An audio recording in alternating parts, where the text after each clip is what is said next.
मान लीजिए आप देश के एक दूर दराज किसी पहाड़ी गांव में रहते हैं जहां इंटरनेट तो दूर की बात है, फोन पे भी ढंग से बात नहीं हो पाती। तो क्या आप इस डिजिटल एरा की इतनी सारी अपॉर्चुनिटीज का फायदा उठा पाते हैं? वैसे आपने खुद ने एक्सपीरियंस किया होगा, जब हम घूमने किसी पहाड़ी इलाके में जाते हैं तो वहां नेटवर्क गायब हो जाता है और हमारा दुनिया के साथ कनेक्शन टूट जाता है। अब जरा सोच के देखिए, जो लोग ऐसे इलाके में रहते हैं जहां नेटवर्क प्रॉपर्ली नहीं आ पाता, उनको कैसा फील होता होगा। आज सारी चीजें हमारे फिंगर टिप पे अवेलेबल है, लेकिन उनसे कोसों दूर है। अब अज्यूम कीजिए हमारे देश में एक ऐसी टेक्नोलॉजी आ जाती है जिससे ऐसे इलाकों में भी बिना केबल और टावर लगाए एकदम हाई स्पीड में इंटरनेट प्रोवाइड किया जा सकता है। तो कैसा होगा? अब आप में से काफी सारे लोग सोच रहे होंगे ये तो बहुत अच्छा होगा, ऐसी टेक्नोलॉजी तो इंडिया में आनी ही चाहिए। लेकिन दोस्तों, आपको जानकर हैरानी होगी कि ऐसी टेक्नोलॉजी दुनिया में ऑलरेडी आ चुकी है, जिसकी मदद से पहाड़ी और दूर दराज के इलाकों में भी हाई स्पीड इंटरनेट प्रोवाइड किया जा सकता है, और वो भी बिना किसी केबल कनेक्शन और टावर लगाए हुए। लेकिन दोस्तों, वो टेक्नोलॉजी हमारे देश में नहीं आ पा रही है, और सबसे चौंकाने वाली बात तो ये है कि साउथ सुडान जैसे गरीब देश ने भी उस टेक्नोलॉजी को अडॉप्ट कर लिया है, जबकि दोस्तों ये देश तो टेक्नोलॉजी के मामले में हमारे देश से काफी पीछे है। वैसे दोस्तों, जिस टेक्नोलॉजी की मैं बात कर रहा हूं उसका नाम है स्टारलिंक सैटेलाइट इंटरनेट सर्विस। इसे एलन मस्क ने लॉन्च किया है। जैसे ही इंडिया में इसके आने की बात शुरू हुई, करंट टेलीकॉम ऑपरेटर्स की नींद हराम हो गई, और कुछ ऐसे कारण हैं जिनकी वजह से इंडिया में नहीं आ पा रही है। वैसे दोस्तों, कौन से रीजंस हैं उनके बारे में इसी वीडियो के अंदर डिटेल में बात करने की कोशिश करेंगे। लेकिन उससे पहले आपसे एक छोटी सी रिक्वेस्ट है, अभी तक आपने वीडियो को लाइक नहीं किया तो प्लीज लाइक कर दीजिए, और नीचे कमेंट बॉक्स में लिख के बताइए आप कौन से ऑपरेटर का सिम कार्ड यूज करते हैं, एयरटेल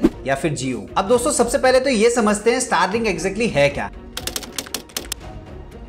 देखिए, ये एक इंटरनेट सर्विस प्रोवाइडर है जिसे अमेरिका की एरोस्पेस कंपनी स्पेसएक्स ने डेवलप किया है, जो कि इलन मस्क की एक कंपनी है। साल 2019 में इलन मस्क ने इस प्रोजेक्ट की शुरुआत इस मकसद से की थी कि दुनिया के हर कोने में हाई स्पीड इंटरनेट को पहुंचाया जा सके, वो भी डायरेक्टली सैटेलाइट की मदद से, ताकि आज की डिजिटल दुनिया में इंटरनेट जैसी जरूरी चीज हर किसी के लिए अवेलेबल हो सके। अब देखिए दोस्तों, हमारे देश में जितने भी टेलीकॉम ऑपरेटर्स हैं, जैसे कि जियो, एयरटेल, वीआई और बीएसएनएल, ये सभी कंपनीज या तो जमीन के अंदर केबल बिछाकर या फिर मोबाइल टावर के जरिए आपको लगभग 50 Mbps तक के इंटरनेट सर्विस प्रोवाइड करती है। लेकिन दोस्तों, स्टारलिंक डायरेक्टली सैटेलाइट के सिग्नल्स का इस्तेमाल करती है, जिससे लगभग 100 Mbps तक की हाई स्पीड इंटरनेट मिल पाती है, यानी कि इंडिया के दूसरे सभी टेलीकॉम ऑपरेटर्स की तुलना में डबल। और दोस्तों, जैसे कि मैंने आपको पहले ही बताया, इसकी मदद से रिमोट लोकेशंस में भी हाई स्पीड इंटरनेट सर्विस को पहुंचाया जा सकता है, खास तौर पे पहाड़ी और रेगिस्तानी इलाकों में। अब आप सोच रहे होंगे ये कैसे पॉसिबल हो सकता है, तो दोस्तों इसको समझने के लिए आपको सबसे पहले ये समझना जरूरी है कि स्टारलिंक काम कैसे करती है। देखिए, स्टारलिंक अपने सैटेलाइट्स को लो अर्थ ऑर्बिट में प्लेस करता है। वैसे मैं आपको बता दूं, अर्थ के बाहर 3 तरीके के ऑर्बिट्स होते हैं। सबसे पहला LEO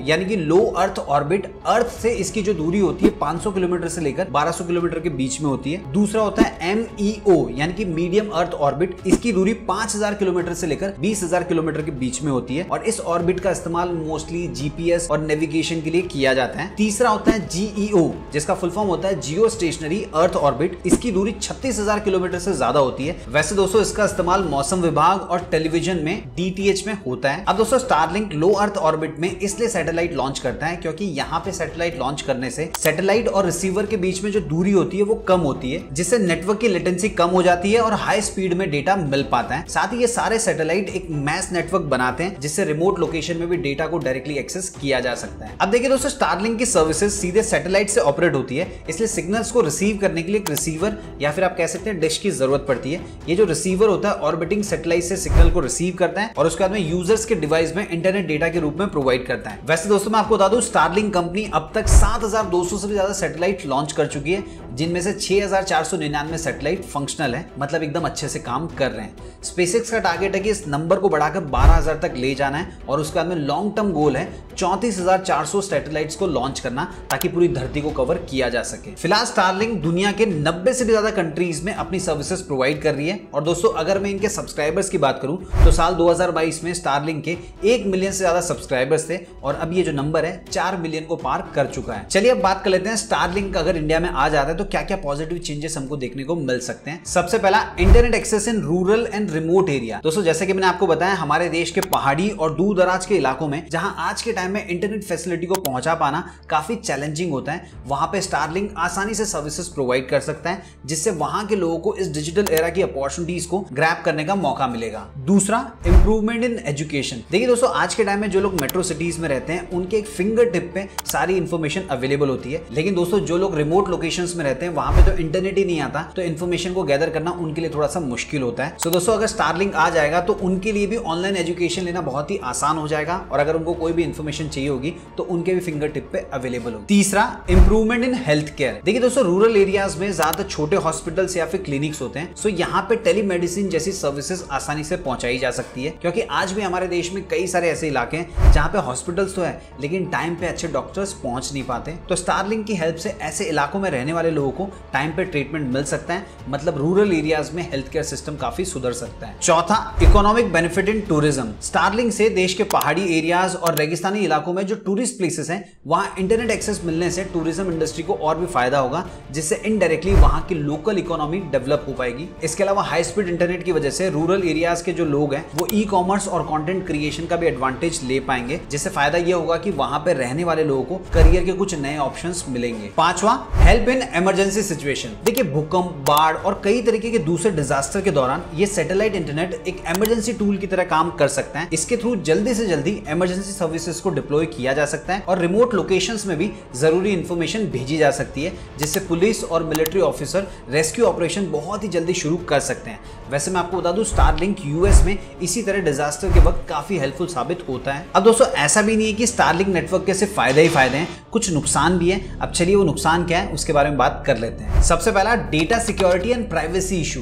देखिए, स्टारलिंक का जो इंटरनेट सर्विस प्रोवाइड करने का मॉडल है वो बिल्कुल डिफरेंट है, जिससे डेटा की सिक्योरिटी और प्राइवेसी को इंश्योर कर पाना एक चैलेंजिंग टास्क हो सकता है। ऐसा इसलिए क्योंकि जैसे कि मैंने आपको ऑलरेडी बताया कि स्टारलिंक की सर्विसेज सैटेलाइट नेटवर्क के थ्रू काम करती है और स्टारलिंक के मैक्सिमम सैटेलाइट्स फॉरेन टेरिटरीज में फंक्शन करते हैं। इसके अलावा यूजर्स के डेटा को भी देश के बाहरी सर्वर्स में स्टोर किया जाता है। अब अगर हमारा डेटा फॉरेन सर्वर्स में स्टोर होगा तो हमें डेटा की सिक्योरिटी और प्राइवेसी को लेकर इश्यू फेस करने पड़ सकते हैं। दूसरा, प्राइसिंग एंड अनअफोर्डेबिलिटी। देखिए दोस्तों, स्टारलिंक के स्टैंडर्ड प्लान की जो फीस है यूएसए में लगभग $120 के आसपास है, ये भी पर मंथ। इसको अगर आप इंडियन रुपीस में कन्वर्ट करेंगे तो होगा लगभग 10,000 रुपए के आसपास। अब दोस्तों, आप खुद सोचिए, जो लोग देश के दूर दराज इलाकों में रहते हैं वो लोग क्या स्टारलिंक की सर्विसेज को अफोर्ड कर पाएंगे? रूरल एरिया में रहने वाले कई लोगों की मंथली इनकम भी 10,000 रुपए नहीं होती है। वैसे दोस्तों, यहाँ पे मैं आपको एक फैक्ट बताना चाहता हूँ। देखिए, सबसे सस्ता डेटा प्रोवाइड करने वाले देशों की लिस्ट में हमारा देश 3rd नंबर पर आता है। 1 GB डेटा का प्राइस होता है ऑन एन एवरेज 15 रुपए के आसपास। 2nd नंबर पे आता है इटली, 1 GB डेटा का प्राइस होता है लगभग 10 रुपए के आसपास।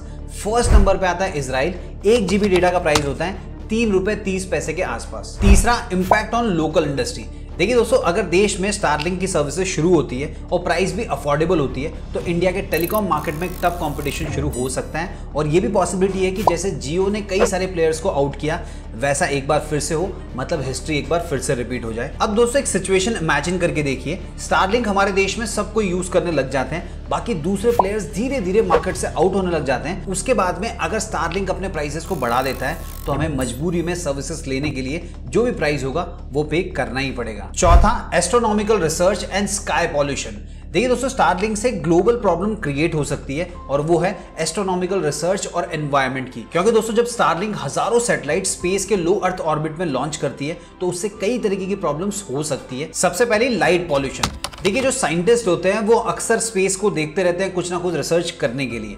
अब ये जो सैटेलाइट होती है, इनसे जो लाइट निकलती है, इससे उनका जो विजन होता है वो खराब होता है, मतलब वो प्रॉपर्ली सारी चीजों को क्लियरली देख नहीं पाते। इसके अलावा दोस्तों, रॉकेट लॉन्च करने के टाइम में बहुत सारा फ्यूल यूज होता है, जिससे स्काई में भी काफी पॉल्यूशन होता है और जहरीली गैसें भी निकलती है। इसके अलावा दोस्तों, जिस सैटेलाइट को स्पेस में भेज दिया और मान लो वो खराब हो गई तो स्पेस के अंदर कचरा बन के रह जाती है, जिससे स्पेस में भी पॉल्यूशन बढ़ता है। चलिए दोस्तों, फाइनली बात कर लेते हैं कि स्टारलिंक इंडिया में क्यों नहीं आ पा रहा है। तो देखिए, इसके पीछे की सबसे बड़ी वजह बताई जा रही है स्टारलिंक और लोकल प्लेयर्स के बीच में प्रॉब्लम। देखिए, किसी भी टेलीकॉम ऑपरेटर को इंटरनेट और वायरलेस सर्विसेज देने के लिए इंडियन गवर्नमेंट उस कंपनी को स्पेक्ट्रम अलोकेट करती है। तो सबसे पहले ये समझने की कोशिश करते हैं कि स्पेक्ट्रम एग्जैक्टली होता क्या है। देखिए, स्पेक्ट्रम एक रेडियो फ्रीक्वेंसी होती है जिसे सरकार टेलीकॉम ऑपरेटर्स को बेचती है। स्पेक्ट्रम का इस्तेमाल वायरलेस कम्युनिकेशन से रिलेटेड जो सर्विसेज होती है वो प्रोवाइड करने में होता है। अब दोस्तों, अगर मैं सिंपल वर्ड्स में कहूं तो स्पेक्ट्रम एक तरह से हवा में नेटवर्क और सिग्नल्स का रास्ता होता है, जिससे हमारे वायरलेस डिवाइसेस सिग्नल्स को रिसीव करते हैं और सेंड करते हैं। चलिए दोस्तों अब ये समझते हैं कि सरकार स्पेक्ट्रम को अलोकेट कैसे करती है। तो देखिए बेसिकली स्पेक्ट्रम अलोकेट करने के दो तरीके होते हैं। सबसे पहला तरीका होता है ऑक्शन यानी कि नीलामी। इसमें टेलीकॉम कंपनी स्पेक्ट्रम के लिए अलग अलग बोली लगाती है। जो कंपनी सबसे ज्यादा बोली लगाती है उसे राइट्स मिल जाते हैं। अब देखिए ऑक्शन करने से कंपनीज के बीच में कंपटीशन बढ़ता है, साथ ही साथ में गवर्नमेंट को ज्यादा रेवेन्यू जनरेट होता है। अब दूसरा तरीका होता है स्पेक्ट्रम को एडमिनिस्ट्रेटिव तरीके से अलोकेट किया जाना। देखिए इसके अंदर सरकार क्या करती है, डॉट यानी कि डिपार्टमेंट ऑफ टेलीकम्युनिकेशन और ट्राई यानी कि telecom regulatory authority of India के थ्रू स्पेक्ट्रम को बेचती है। अब दोस्तों इस प्रोसेस में गवर्नमेंट खास करके यूजर्स के डेटा की सेफ्टी के साथ साथ मार्केट में लोकल प्लेयर्स के बीच में एक बैलेंस बना रहे, इस चीज का खास ध्यान रखती है। तो दोस्तों फिलहाल सरकार ने स्टारलिंक को स्पेक्ट्रम अलोकेट करने के लिए ऑक्शन प्रोसेस अपनाने के बजाय एडमिनिस्ट्रेटिव तरीके से अलोकेट करने का फैसला लिया है, क्योंकि सरकार भी चाहती है कि स्टारलिंक जैसे बड़े इन्वेस्टर्स इंडिया में इन्वेस्ट करें। लेकिन दोस्तों इस फैसले से इंडिया के लोकल टेलीकॉम प्लेयर्स जैसे कि जियो और एयरटेल काफी नाराज चल रहे हैं, क्योंकि ये ऑक्शन प्रोसेस के फेवर में है। लेकिन दोस्तों गवर्नमेंट चाहती है कि ये जो काम है एडमिनिस्ट्रेटिव तरीके से होना चाहिए, एकदम ट्रांसपेरेंसी के साथ हो, साथ ही सिटीजंस की सर्विस और सेफ्टी के साथ कोई भी कॉम्प्रोमाइज ना हो सके। अब दोस्तों हो सकता है आप में से काफी सारे लोग सोच रहे होंगे कि ये जो सर्विस है इंडिया में कब शुरू होगी। तो दोस्तों देखिए मैं आपको बता दूं कि फिलहाल ये सर्विस इंडिया में स्टार्ट तब तक नहीं होगी जब तक स्टारलिंक सिक्योरिटी नॉर्म्स को मान नहीं लेती। वैसे दोस्तों इन दिनों ये न्यूज भी सामने आ रही है कि स्टारलिंक को अपने इंटरनेट सर्विस देने के लिए लाइसेंस जल्दी मिल सकता है, क्योंकि सरकार भी इस तरीके के इन्वेस्टमेंट लाने पे जोर देती रहती है ताकि टेलीकॉम और टेक्नोलॉजी की फील्ड में देश आगे जा पाए। वैसे दोस्तों अभी रिसेंट में स्टारलिंक और डॉट के बीच में मीटिंग हुई थी, जिसमें स्टारलिंक की टीम सरकार के सारे टर्म्स एंड कंडीशन को पूरा करने पर प्रिंसिपली एग्रीड तो है, लेकिन स्टारलिंक ने अभी तक डॉट के साथ ऑफिशियली अपना कंप्लायंस एग्रीमेंट शेयर नहीं किया है। इसके अलावा दोस्तों टेलीकॉम मिनिस्टर ज्योतिरादित्य सिंधिया ने तो यह भी कहा है कि अगर स्टारलिंक सिक्योरिटी से जुड़े सरकार के सारे रूल्स एंड रेगुलेशन को पूरा करेगी तो ट्राई के रिकमेंडेशन के हिसाब से गवर्नमेंट उसे लाइसेंस दे सकती है। तो दोस्तों अगर ओवरऑल देखा जाए तो स्टारलिंक का ये प्रोजेक्ट हमारे देश के लिए बेनिफिशियल भी हो सकता है, रिवॉल्यूशनरी भी हो सकता है और साथ ही साथ में काफी रिस्की भी हो सकता है। अब आपका क्या मानना है इस मुद्दे के ऊपर कमेंट बॉक्स में लिख के जरूर बताना। आपके कमेंट्स का मुझे इंतजार रहेगा। उम्मीद है दोस्तों आपको ये वीडियो पसंद आया होगा। अगर वीडियो पसंद है तो वीडियो को लाइक कीजिए, इस वीडियो को अपने सभी फ्रेंड्स, फैमिली मेंबर और जान पहचान के साथ शेयर कीजिए, चैनल को सब्सक्राइब कर लीजिए। मिलते हैं दोस्तों अगले वीडियो में फिर एक इंटरेस्टिंग टॉपिक के साथ।